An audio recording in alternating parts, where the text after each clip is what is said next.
Bom, de volta aqui nessa segunda semana com a mesma roupa, já que o cidadão ali perguntou, mas na semana passada, no primeiro episódio, a gente fala como é que houve o encontro, como é que eles se conheceram, primeiro Campinas, depois Atlanta, toda a empatia que acabou acontecendo, mas acho que legal agora a gente falar o que esse encontro resultou, o que vem resultando e exatamente até onde eles chegaram nos dias de hoje.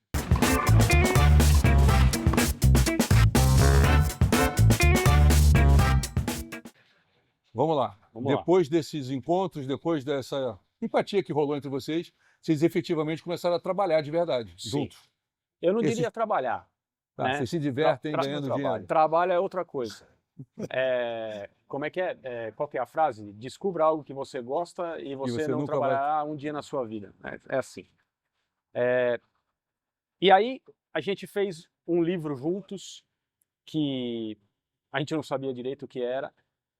Acho melhor o Fino contar essa história, porque obviamente foi uma ideia dele, se tratou de um livro com histórias da carreira dele, mas por causa de um processo que ele passou, que chega também nesse livro sobre o pai dele que a gente acabou de lançar. Assim, as coisas aconteceram de maneira muito semelhante. A gente saía para almoçar toda semana. Uma vez por semana, uma vez cada 15 dias. Mas não tinha ideia de livro na cabeça? Nada, não. nada. Almoçar... Eu, quando paro de jogar, eu começo a escrever. Tinha muito tempo livre, né? Aquela coisa do que eu vou fazer. Eu fazia eventos, comecei a fazer clínica de tempo, mas você tem muito tempo livre. Não tinha uma agenda tão de muita coisa, não tinha família, não tinha aquela esposa, filho. Então você tinha muito tempo. E um dia me deu a vontade de não esquecer da minha carreira. Então eu comecei a colocar coisas no Word. E toda semana a gente ia comer, normalmente no Shopping Guatemi, ali perto, no meio do caminho dos dois. E a gente comia, falava da vida, falava da família, falava dele, dos filhos, das filhas, e normal. E eu fui escrevendo. Um dia eu olho, eu tô com 110 páginas de Word escrita, mais ou menos. E eu sempre tive uma admiração muito grande pelo como ele escreve, pela pessoa. E cheguei, comecei a contar essa história para ele, que eu me lembro, né? Eu falei, sim, tô escrevendo, não sei o quê, vou te mandar para você ler. Ele falou, manda. Quando eu mando e ele lê, ele fala, você tem um livro. Eu falei, o quê? Eu nunca pensei em escrever um livro. Eu escrevi. E ele falou, escreve o livro. Eu falei, não tenho condição de escrever. Escreve, me ajuda. Você conta. E foi aí, né?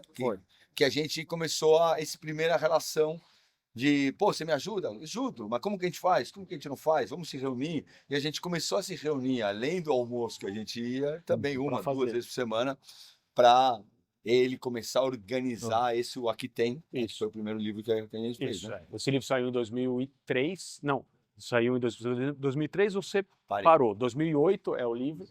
É um livro que tem uma coleção de histórias da carreira dele. Eu li o livro. Chama Aqui Tem Histórias e Vitórias de Fernando Meligeni. Lançado pela Ediouro. E assim, você pode dizer que é um livro biográfico, porque é uma pessoa contando em primeira pessoa coisas da vida e da carreira dela. Mas não é uma biografia, né? Porque o Fernando ainda tem muita coisa para fazer na vida dele para algum dia fazer uma biografia. E foi aí que começou esse processo. Depois ele escreveu outros 2 livros, né? Que são livros bem tenísticos, são livros dedicados a tenistas, feitos por outra editora.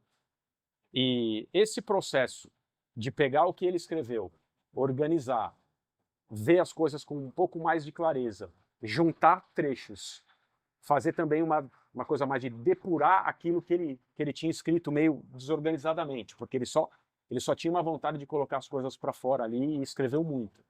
Foi o mesmo processo que a gente usou quando ele teve a ideia de fazer uma homenagem ao pai.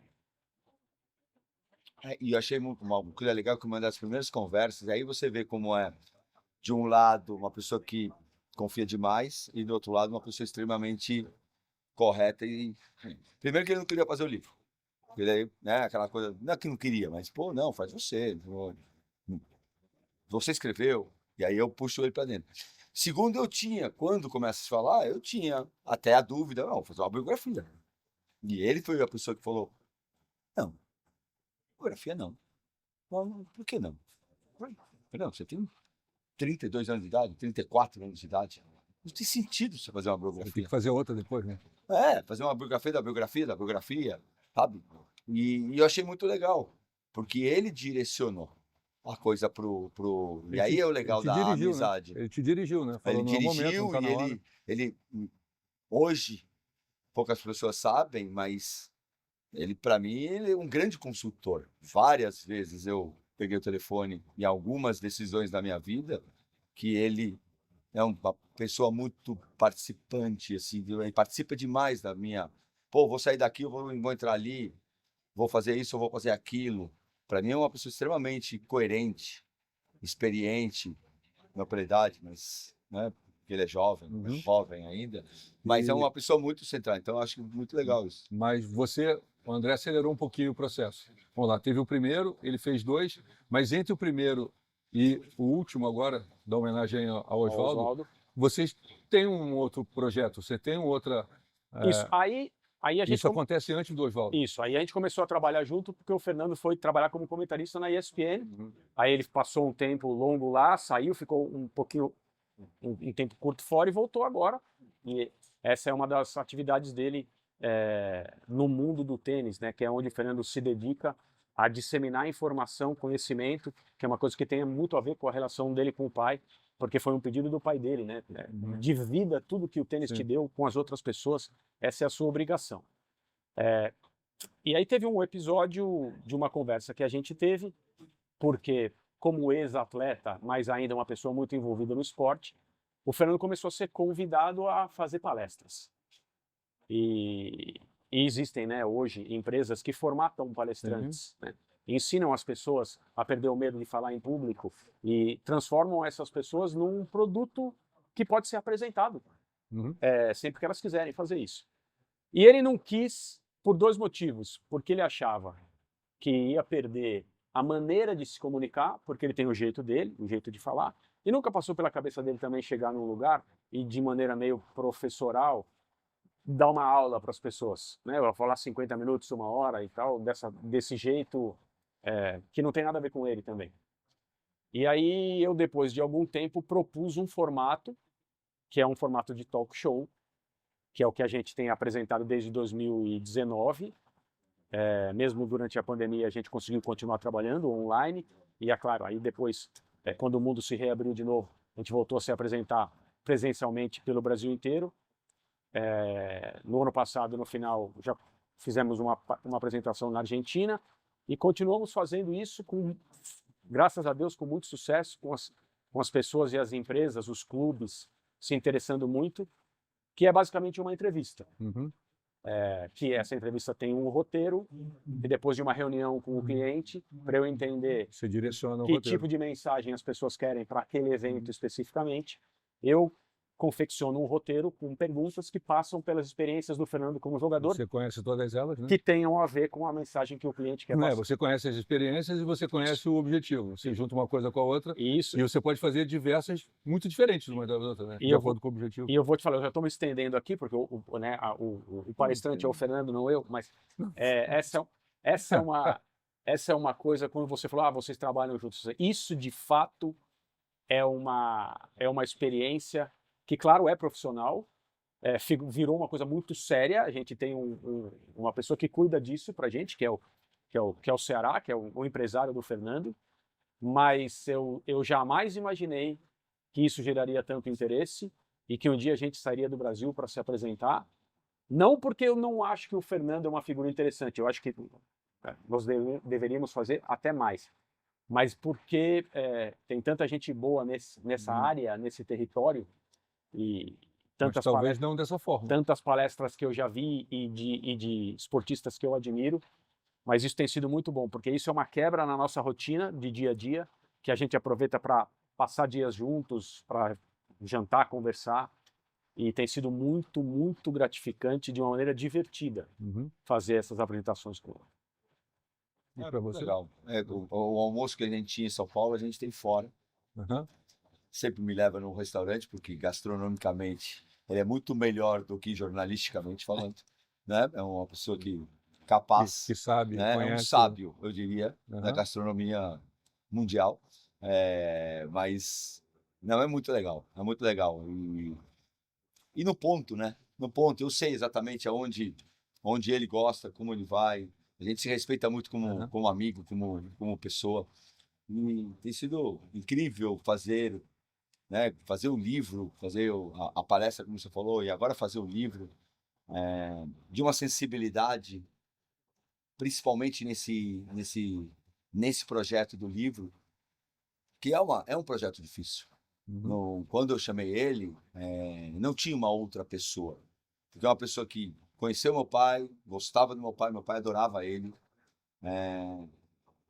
extremamente sensível no sentido de saber que estava tocando um ponto difícil, né? Pô, quantas vezes eu não escrevi escutando tango e chorando.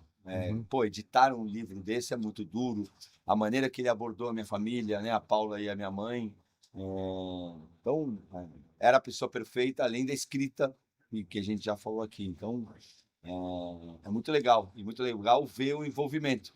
Porque poderia ser um trabalho a mais, né? Jamais foi um trabalho. Mas, sinceramente, de fora, eu não li ainda, não deu tempo. Com o Rio acabando, sim. Mas a maneira como você teve a relação com seu pai, o envolvimento que você teve com tudo que você fez, a maneira como ele fez, tinha que ser alguém que tivesse se envolvido, tinha que ter envolvimento também da segunda pessoa, porque era tudo muito envolvente da sua. Então não teria como ser alguém... Até para trazer mais. Sim. Quando você recebe, né? Você recebeu... Ele teve o lado de fora de quem viu a relação de vocês. Então ele conviveu, enfim. Conviveu dentro de casa, em Angra dos Reis. Ele foi para Angra, na minha casa. E conviveu, jantou, comeu a pizza do meu pai, comeu o churrasco E andou no barco na Baía de... Sim. Tomei bronca por não ter passado o protetor. Essas coisas. Eu vou falar uma coisa aqui que assim não tive a oportunidade de comentar ainda, falando sobre o livro com diferentes pessoas. Mas até vou me exceder. Eu considero esse trabalho que nós fizemos juntos, Todas as Decisões do Coração Estão Certas. De quem é o título? De uma pessoa, de uma editora sem ler, para mim é perfeito, que trabalha na Sextante. Quando a gente estava pensando no livro, porque idealmente desde o início o livro teria um nome em espanhol, se chamaria Charlas com Oswaldo. Que foi quando você pela primeira vez me mostra um pouquinho no camarim, quando você foi fazer um programa, estava trocando de roupa, você dá uma lidinha nisso aqui. Era isso, né? Era Charlas com Oswaldo. E uma das pessoas dentro da Sextante, uma das editoras que receberam o material e começaram a participar, a conversar com a gente sobre as coisas do livro, sugeriu que uma das frases do Oswaldo, que ele menciona, fosse para a capa como título. As decisões do coração estão sempre certas. Esse livro é um presente para mim. Eu não falei isso para ele ainda, estou falando agora pela primeira vez. Em qual sentido? Ser convidado por ele para fazer isso que a gente conseguiu fazer é um presente para mim. Porque o Oswaldo não merecia nada além do maior carinho possível. Ele disse que não, mas ele poderia ter chamado outra pessoa ou outras pessoas para fazer. Eu entendo porque ele me escolheu, porque ele me convidou. Mas estar junto com ele numa homenagem ao Oswaldo é um presente para mim. Eu não vou nem pedir você falar, porque olha para a cara dele. Bom, é isso. Obrigado por o encontro de vocês ter gerado tanta coisa. A ideia, na verdade, é o que eu faço fazer no meu chorar. Canal. Fazer chorar. Fazer chorar. Não, enfim. Mas o choro vem do coração, né? Como tudo que a gente tenta fazer. Eu vejo o quanto você é apaixonado pelo que você faz, e você, da sua forma, que é diferente da dele, e eu da minha, mas no final a gente está apaixonado pelo que faz, cada um da sua forma, do seu jeito. Sim. E o que eu tento fazer aqui, você pela primeira vez está participando, já participou de muitas, é homenagear pessoas que dentro do tênis, de alguma forma, fazem com paixão, né? E isso aqui nada mais é do que uma homenagem. Ele já foi homenageado algumas vezes. É o meu jeito de homenagear vocês, porque isso vai ficar eternizado, vai ficar lá no YouTube, as pessoas vão poder acessar. E isso está entrando em alguns arquivos do Memorial do Tênis Brasileiro. Enfim, várias coisas estão vindo através disso aqui. Estou chegando em números que eu nunca imaginei que fosse chegar. Que bom. Tudo bem que o João Fonseca me ajudou, mas tudo bem que ele me ajudou. Mas é muito legal saber um pouco mais de perto como tudo foi e ver essa figura aqui emocionada pela forma como você falou, pelo carinho que você colocou.